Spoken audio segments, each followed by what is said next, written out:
Voilà, en 2003, on la présente comme une petite révolution. C'est vrai que la Belgique était pionnière en la matière. Alors, qu'en est-il aujourd'hui? On va faire le point tout de suite avec notre spécialiste multimédia, Jean-Claude.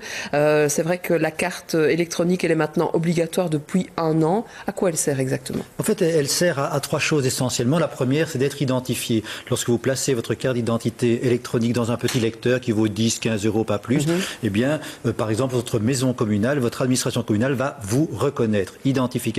Ensuite, c'est l'authentification. Au moment où vous allez demander quelque chose, vous allez devoir entrer un code qui permet de s'assurer que vous êtes bien le détenteur. Exactement. Et la troisième chose, c'est la signature. Si vous achetez quelque chose ou que vous demandez un document, par exemple, eh bien, vous allez le signer. Ce sont les 3 choses auxquelles servent nos cartes d'identité électronique. Alors, première au monde à bénéficier de ces cartes d'identité électronique, la Belgique, elle bénéficie vraiment d'une expertise en la matière? Tout à fait, on a été parmi les premiers. C'est une société belge qui a développé cela avec le FEDIC, qui est le service informatique fédéral. Et aujourd'hui, par exemple, eh bien, nous avons vendu notre technologie à un pays comme le Portugal. C'est important. C'est le début. Il faut savoir qu'en Europe, par exemple, il n'y a encore que 30 millions de personnes qui disposent d'une carte d'identité électronique. Dans quelles circonstances on l'utilise le plus souvent?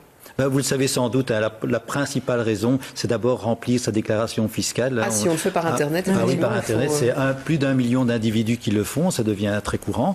Alors, si vous voulez connaître... Alors, ensuite, c'est les communes, hein, toutes les applications communales. Mais si vous voulez voir toutes les applications qui sont disponibles, eh bien, vous allez sur mybelgium.be. Vous verrez toutes les applications où vous pourrez, par exemple, calculer votre pension, déclarer un petit délit, genre vol de vélo, par exemple, commander des titres-services, toutes ces choses-là, vous pouvez le faire. Et vous pouvez également l'utiliser, votre carte d'identité, maintenant comme un moyen commercial.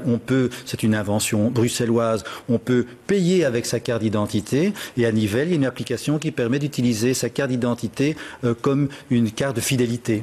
Mais alors, on trouve quoi comme information sur cette carte d'identité, si ce n'est le nom, le prénom, des choses comme ça? Eh bien, vous avez tout dit, le nom, la photo, et puis c'est tout. Parce qu'en fait, ce n'est pas du tout... Elle ne figure pas sur la partie papier, mais en fait, c'est une clé. Votre carte d'identité n'est pas une base de données, c'est une clé qui permet à un policier, par exemple, d'aller consulter une base de données qui lui dira qui vous êtes exactement,